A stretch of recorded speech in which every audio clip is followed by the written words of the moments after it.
ஓம் ஸ்ரீ குருப்பியோ நமக. சிவமணியம் ஸ்ரீ பகவானது வாய்மொழியில் ஆத்ம விசாரம்.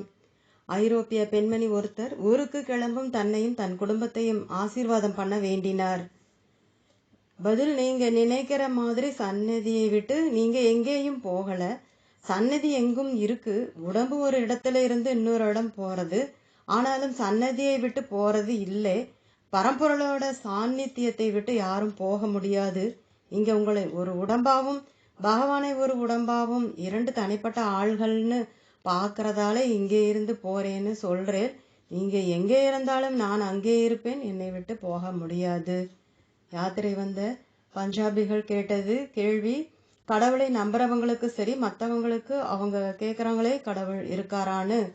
பதில்: நீங்க இருக்கேலா? கேள்வி: ஆமாம், இந்த உலகத்தை பார்க்கிறேன், அதனால நான் இருக்கேன். ஆனா இந்த உலகத்தை படைச்சவரை நான் எப்படி பார்க்கறது? பதில்: இந்த உலகத்தை பார்க்கிறவனை பாருங்கோ, உங்களோட பிரச்சனை தீர்ந்துடும். கேள்வி: பேசாம சும்மா இருக்கிறதா, இல்ல சாஸ்திரங்களை படிக்கிறதா, இல்லை தியானம் பண்றதா? ஒரு சிறந்த பக்தனா இருந்தா மக்கள் எல்லோரும் காலில் விழறாங்க. அது நடக்கலைன்னா ஏமாற்றம் ஆயிடுது, பக்தியும் போயிடுது. பதில்: சுகத்துக்கான பிரேரப்பனை போகாது, அதுதான் பக்தி. கேள்வி: அதை எப்படி விரைவாக அடையிறது? இன்னைக்கு 2 மணி நேரம் தியானம் பண்ணா நாளைக்கு அதை விட அதிக நேரம் பண்ணணும்னு நினைக்கிறேன். ஆனா தூங்கிடுறேன், வேலை களைப்பாய்க்கிடுது. பதில்: தூங்கும்போது சோர்வு இல்லையே, அதே ஆள்தான் இப்போவும் இங்கே இருக்கான். இப்போ ஏன் சோர்வாகணும்? ஏன்னா உங்களோட மனசு அலையிறது, சோர்வாகிறது, நீங்க இல்லை. கேள்வி: நான் ஒரு வியாபாரி, வியாபாரமும் பார்த்து மன அமைதியும் எப்படி பெறுவது? பதில்: இது உங்களோட நினைப்பு. இந்த நினைப்பை விடுங்கோ, நீங்க நீங்களாவே இருங்கோ. கேள்வி: பலனை எதிர்பார்க்காம கர்மம் பண்ண சொல்றாங்களே, அந்த மனநிலைக்கு எப்படி வர்றது?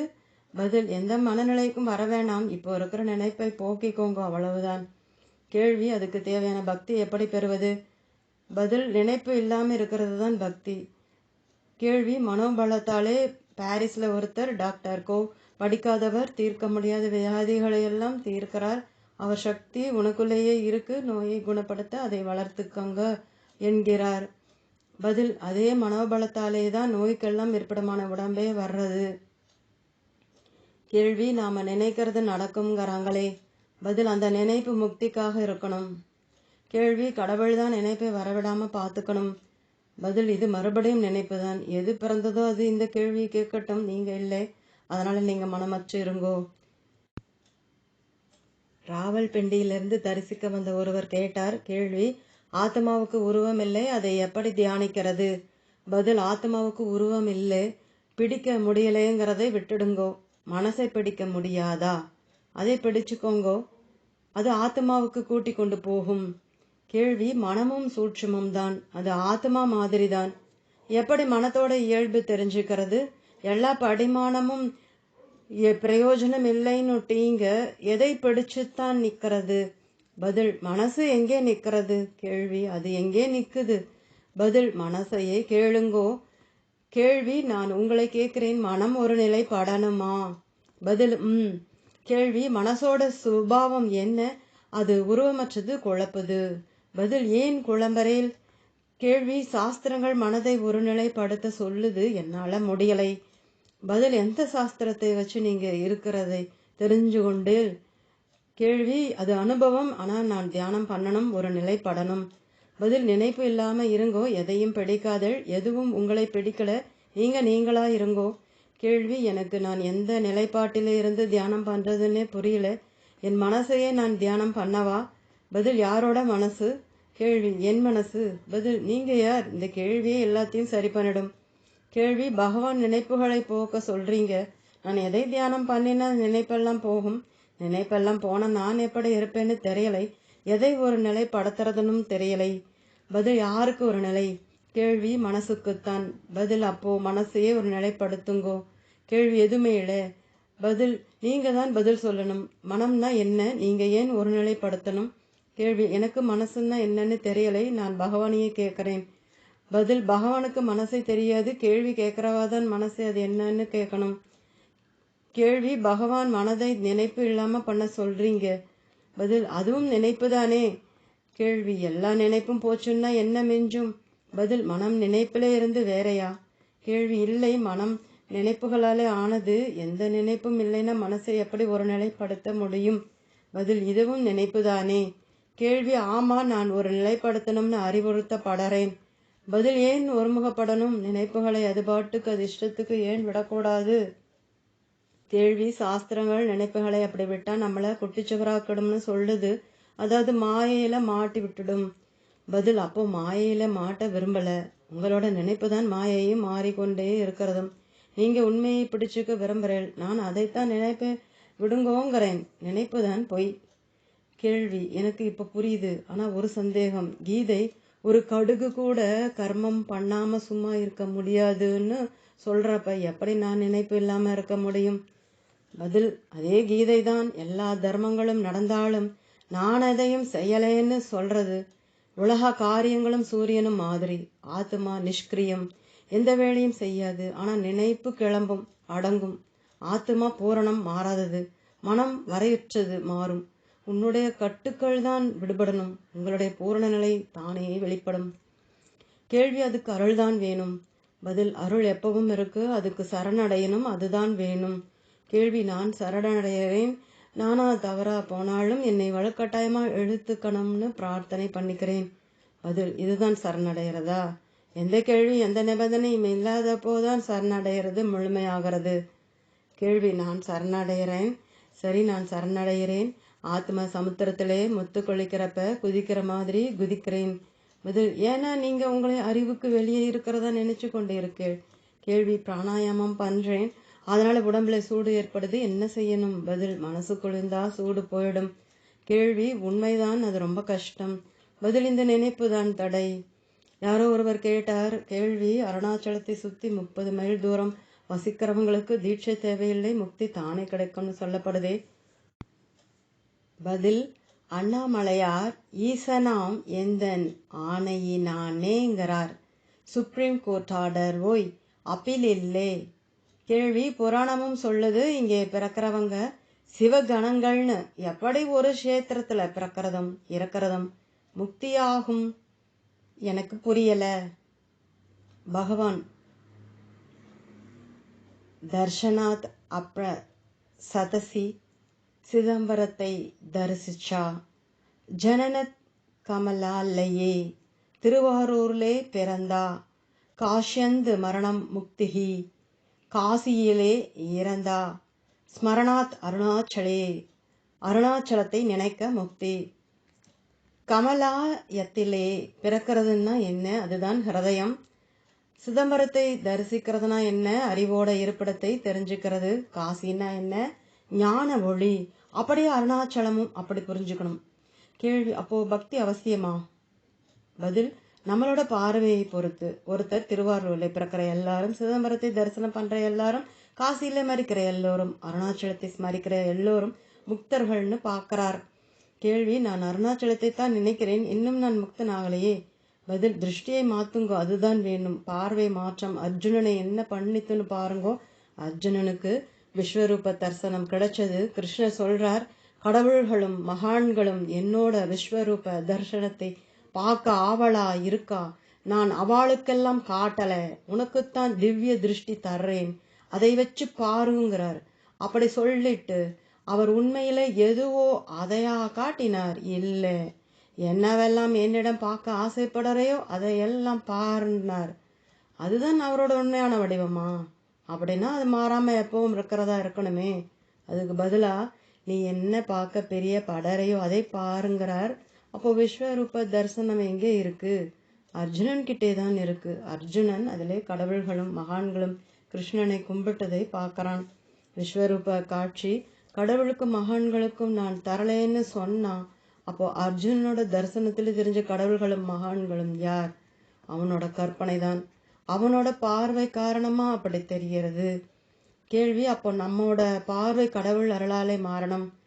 பதில், ஆமாம், பக்தர்களுக்கு அப்படித்தான். கனவிலே ஒருத்தன் புலியை பார்க்கிறான், பயந்து எழுந்துட்டான். கனவு புலி கனவு அகந்தைக்குத்தான், அதுதான் பயந்தது. ஆனா விழிச்சவுடனே எப்படி அகந்தை மறையறது? இவன் இப்போ இருக்கிற அகந்தையால் எழுந்துக்கிறான். அகந்தை ஒண்ணுதான்னு இதிலேயே தெரிகிறதே. 3 நிலையும் அகந்தைக்குத்தான். கேள்வி, மனசை கண்டுபிடிக்கிறது ரொம்ப கஷ்டமா இருக்கு. எல்லோரும் அப்படியே இருக்குன்னு சொல்றாங்க. பதில், மனசை வச்சே மனசை எப்படி கண்டுபிடிக்க முடியும்? அதை கடக்கணும். அப்போதான் அது இல்லைன்னு தெரியும். கேள்வி, அப்போ நான் என்னன்னு நேரடியா பார்க்கணும். பதில், அதுதான். மனம், புத்தி, சித்தம், அகங்காரம் எல்லாம் ஒரே அந்த கரணத்துக்கு இருக்கிற வேற வேற பெயர். மனம் நினைவுகளோட கூட்டம். நினைப்பு நான்கிற எண்ணம் இல்லாம இருக்காது. எல்லா நினைப்பும் இந்த நினைப்பாலேயே வர்றது. எங்கிருந்து இந்த நான்கிற எண்ணம் வர்றதுன்னு பாருங்கோ. மற்ற நினைவு போயிடும். நெஞ்சுறது நான்கிற நினைப்பு இல்லை. அதுதான் அறிவு. நம்ம சுகத்தையே தேடுறோம். விசாரிச்சு பார்க்குறப்போ துக்கம் நினைப்புகளாலேயே ஏற்படுறதுன்னு தெரியறது. அதைத்தான் மனசுங்கிறோம். மனசை கட்டுப்படுத்த நாம நான்கிறது என்னன்னு பார்க்குறோம். அப்படி பார்க்கறதால இருப்பிலே நிற்கிறோம். கேள்வி, அப்போ மனசு என்னதான்? பதில், அறிவுதான். வரையற்று மனசா இருக்கு. நம்ம உண்மையிலே வரையற்ற அறிவு. நம்மளையே வரையற்று மனசாக்கிக்கிறோம். கேள்வி, அப்போ ஆவரணம் மறைப்பு தானே, அது எப்படி ஏற்படுது? பதில், யாருக்கு ஆவரணம்? அஞ்ஞானம், மனம், அகந்தை, ஆவரணம் எல்லாம் ஒண்ணுதான். கேள்வி, ஆவரணம்னா மறைப்பு. யார் மறைக்கப்படுறது? எப்படி ஆவரணம் ஏற்படுது? பதில், நம்மளை குறுக்கிக்கிறது தான் ஆவரணம். அதை கடந்தா கேள்வி இல்லை. ஹிருதயத்தை பற்றிய ஒரு கேள்விக்கு பதில், யோக சாஸ்திரங்கள் 72,000 நாடி இருக்கு. அதிலே 101 நாடி முக்கிய நாடின்னு சொல்லறது. அந்த 101 நாடிதான் 72,000 நாடியாய் பெரியறது. சிலர் சகசிராரத்திலே இருந்து பெரியறதுங்கிறார். சிலர் ஹிருதயத்திலே இருந்ததுன்னு சொல்றா. அவ பரநாடி மூலாதாரத்திலே இருந்து சொல்லுமனை வழியா சகசிராரத்துக்கு போறது, போய் ஹிருதயத்துக்கு இறங்குறதுங்கிறா. சிலர் சொல்லுமனை பரநாடியிலே சகசிராரத்தோடு முடிஞ்சிடுறதுங்கிறா. சிலர் உண்மையை உணர்ற சகசிராரத்திலே தான்னு சொல்றா. சிலர் புருவ மத்திங்கிறா. சிலர் ஹிருதயம், சிலர் மூலாதாரம். ஞானம்னா பரநாடியிலே நிற்கிறதுன்னா ஹிருதயத்துக்குத்தான் போகணும். ஆனா ஒரு யோகி நாடி எல்லாம் சுத்தி பண்ணி குண்டலினியை எழுப்பிடறான். குண்டலினி மூலாதாரத்திலே இருக்கிறதா சொல்லப்படுறது. அங்கே இருந்து சகசிராரத்துக்கு போறார். ஒருவேளை அந்த யோகி நல்ல அருளாளனா இருந்தா ஹிருதயத்துக்கு கீழே இறங்கு, அதுதான் கடைசி முடிவு நிலைன்னு அறிவுறுத்தப்படறான்.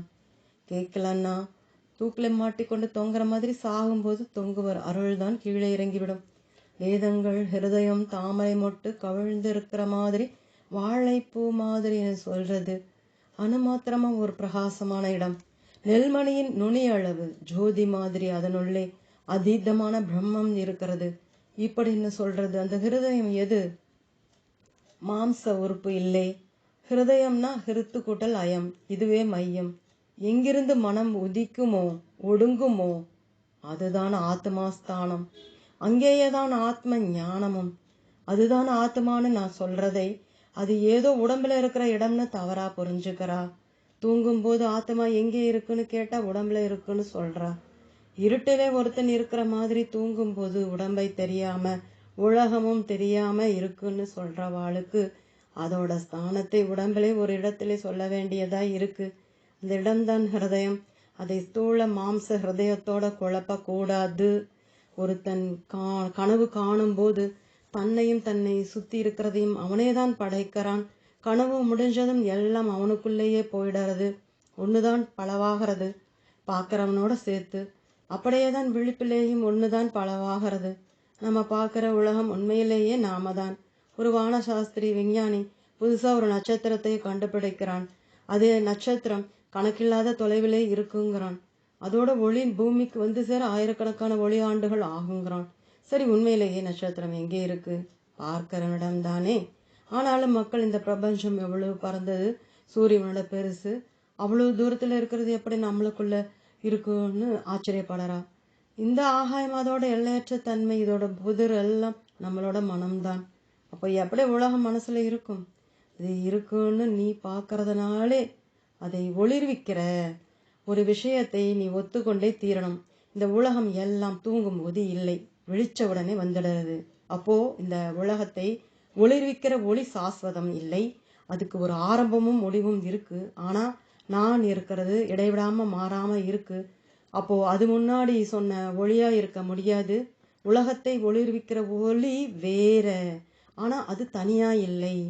அப்போ அது ஆபாச பிரகாசம், அதாவது பிரதிபலிக்கிற ஒளி. நாம விழிப்பிலே இருக்கும்போது பார்க்குற அறிவு ஆபாச அறிவு, அதாவது போலி அறிவு. நம்மளோட விழிப்பிலே நான் இன்னாராக இருக்கிறேங்கிறது போலி இருப்பு, ஆபாச சித்து. உண்மையான அறிவு சித்து, உண்மையான இருப்பு சத்து. ஹிருதயத்திலே இருக்கு. தூக்கத்திலே இருந்து விழிக்கும் போது சகசிராரத்திலே பிரதிபலிக்கிறது. அதனால தான் சகசிராலத்திலே விழிச்ச உடனே தலை நிமிர்றது, கீழேயே கிடைக்க மாட்டேங்கிறது. அங்கே இருந்து உடம்பு பூரா உணர்வு பரவறது. முழிச்சு இருக்கிற ஆளா போலி அறிவு தொழில் படறது. சகசிராரத்திலே சுத்த அறிவா இருக்கிறது தான் சுத்த மனஸ். அதுவே பிறகு மலினம் ஆயிடறது. இப்போ இருக்கிற மாதிரி ஆயிடறது. எது எப்படியோ இதெல்லாம் மொத்தத்துல ஆத்மாவிலே தான் இருக்கு. உடம்பும் அதோட செயல்பாடுகளும் உலகமும் ஆத்மாவிலேயே தான் இருக்கு. ஆனா ஆத்மா உடம்புக்குள்ளே இல்லை. தொடரும். ஓம்.